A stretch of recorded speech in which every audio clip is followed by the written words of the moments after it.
Assalamualaikum warahmatullahi wabarakatuh. Selamat pagi teman-teman semua. Perkenalkan, nama saya Indastia Margareta. Di sini saya selaku moderator dalam berjalannya presentasi hari ini. Sebelumnya, perkenalkan anggota dari kelompok kami, yaitu yang pertama saya sendiri, Indastia Margareta 2140301159. Yang kedua yaitu Asyifa Hoirunisa dengan NPM 2140301161. Dan yang ketiga yaitu Dias Dwiningsih dengan NPM 2140301163. Dan yang keempat yaitu Salwa Sekar Arum dengan NPM 2140301143. Untuk materinya bisa dilanjut. Kepada pemateri, waktu dan tempat dipersilahkan. Definisi teori belajar kognitif. Kognitif adalah semua aktivitas mental yang membuat suatu individu mampu menghubungkan, menilai, dan mempertimbangkan suatu peristiwa sehingga individu tersebut mendapatkan pengetahuan setelahnya. Menurut para ahli, Williams dan Susanto, yaitu cara individu bertingkah laku, bertindak, dan cepat lambatnya individu saat memecahkan masalah yang sedang dihadapi. Yang dua, menurut River, yaitu istilah umum yang melengkapi metode pemahaman, yakni persepsi, penilaian, penalaran, imajinasi, dan penangkapan makna. Fungsi kognitif. A. Perhatian. Perhatian merupakan penyeleksi rangsangan yang nantinya menjadi fokus perhatian dan bisa diabaikan secara bersamaan. B. Memori atau daya ingat. Semakin fokus, semakin baik memori atau daya ingatnya. C. Fungsi eksekutif. Merupakan fungsi yang mengarahkan manusia untuk menjadi perencana dan melaksanakan sesuatu yang telah engkau rencanakan. D. Kemampuan berbahasa. Setiap orang memiliki kemampuan bahasa yang berbeda-beda, tergantung dari fungsi kognitifnya.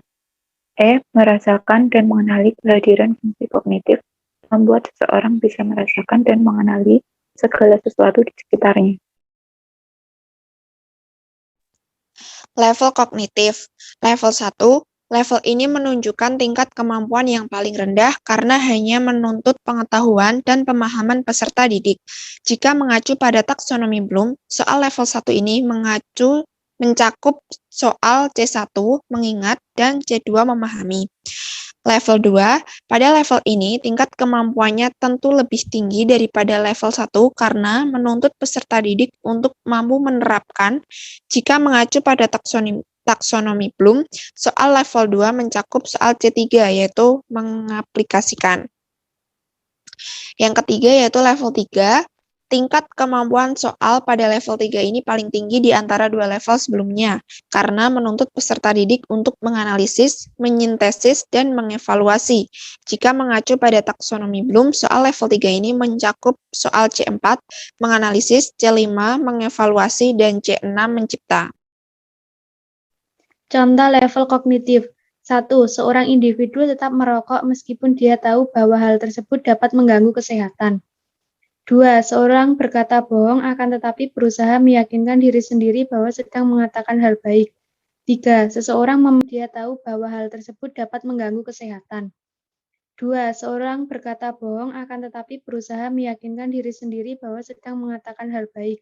3. Seseorang memaparkan pentingnya olahraga meskipun dirinya sendiri tidak melakukan itu.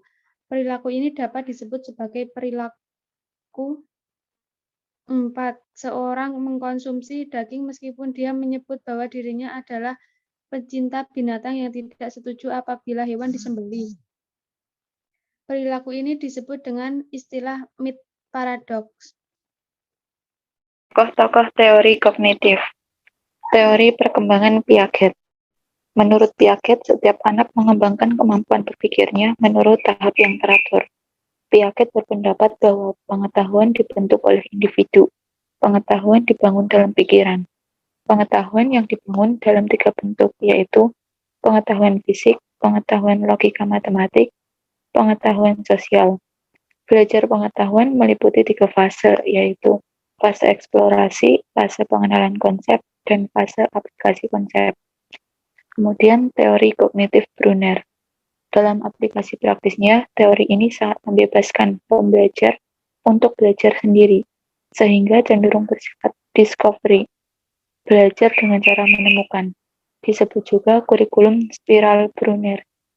Brunner berpendapat dalam Irawan bahwa proses dalam teori psikologi kognitif Brunner disebut teori belajar penemuan melalui tahapan-tahapan. A. Proses belajar tidak ditentukan oleh umur siswa. Dan yang B. Tahapan dalam proses belajar yang ditentukan oleh cara seorang siswa melihat lingkungan, yaitu 1. Inaktif, 2. ikonik, dan terakhir simbolik. Teori belajar kognitif Ausubel. Tokoh David P. Ausubel. Teori belajar yang dikemukakan oleh Ausubel disebut teori belajar konsep dan teori belajar bermakna. Menurut David P. Ausubel dalam Sutomo 2015 ada dua jenis belajar. Yang pertama, belajar bermakna atau meaningful learning. Yang kedua, belajar menghafal, yaitu rote learning. Aplikasi teori Ausubel dalam praktek proses pembelajaran yakni menentukan tujuan instruksional, mengukur kesiapan siswa, memilih materi pelajaran, mengidentifikasi prinsip-prinsip yang harus dikuasai, membuat dan menggunakan advanced organizer, mengajar siswa, memahami konsep-konsep. Teori belajar kognitif Gagne. Gagne mengemukakan 8 teori belajar. Yang pertama, tipe belajar tanda. Yang kedua, tipe belajar rangsang reaksi. Yang ketiga, tipe belajar berangkai.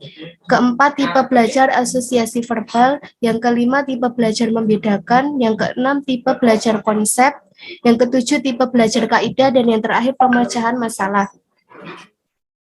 Menurut Gagne, ada 4 fase dalam belajar. Yang pertama, fase penerimaan, penguasaan, pengedapan, dan pengungkapan kembali. Selain itu, Gagne juga mengemukakan 5 hasil dari belajar, yakni yang pertama, keterampilan intelektual, 2, strategi kognitif, 3, informasi verbal, 4, kemampuan motorik, dan yang terakhir adalah sikap-sikap. Teori belajar kognitif Gestalt.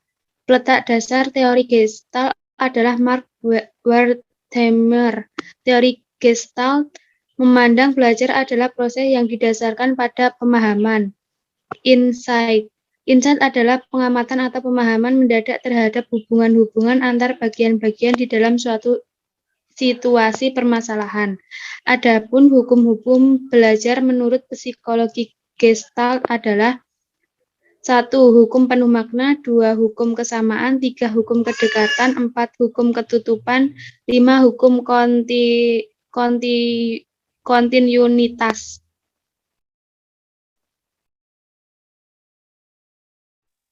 Baik, terima kasih. Untuk teman-teman yang ingin bertanya, dipersilahkan.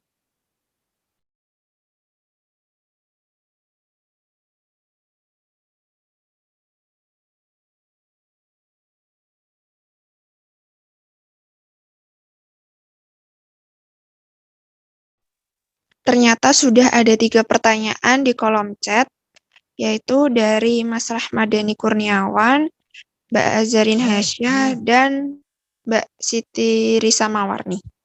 Untuk teman-teman pemateri bisa langsung dijawab saja.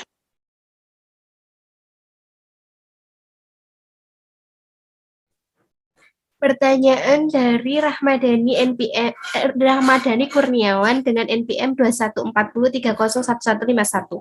Pertanyaannya adalah bagaimana penerapan teori kognitif dalam belajar formal? Saya akan menjawab pertanyaan dari Mas Ramadhani. Yang pertama adalah minta siswa untuk merefleksikan pengalaman mereka melalui pembuatan jurnal atau laporan harian tentang kegiatan apa saja yang mereka lakukan. Yang kedua, mendorong diskusi berdasarkan apa yang diajarkan dengan meminta siswa untuk menjelaskan materi pembelajaran di depan kelas dan ajak siswa lainnya untuk mengajukan sebuah pertanyaan. Dan yang terakhir adalah membantu siswa menemukan solusi baru untuk suatu masalah dalam mengembangkan cara berpikir kritis. Pertanyaan kedua dari Azarin Hasya, NPM 2120301124.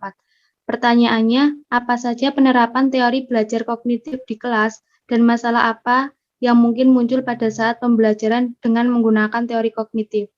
Jawabannya adalah, dalam menerapkan teori belajar kognitif, Bapak dan Ibu guru perlu fokus pada proses berpikir siswa dan memberikan strategi yang tepat tepat berdasarkan fungsi kognitif mereka.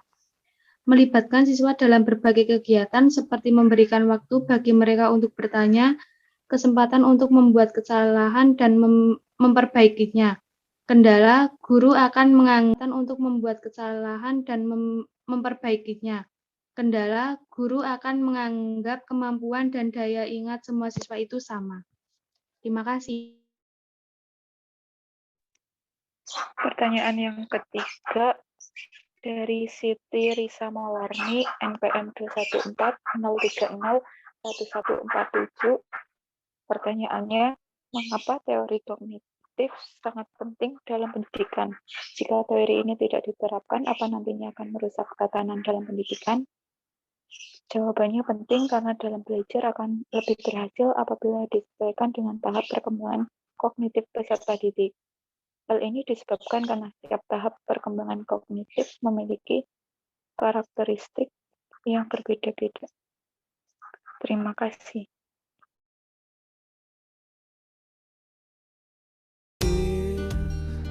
Baik, terima kasih teman-teman semua yang sudah berpartisipasi. Sekian presentasi dari kelompok kami. Mohon maaf apabila ada kekurangan dan kelebihan. Kami pamit undur diri. Wassalamualaikum warahmatullahi wabarakatuh. Ini langsung di pause. Iya, di stop aja.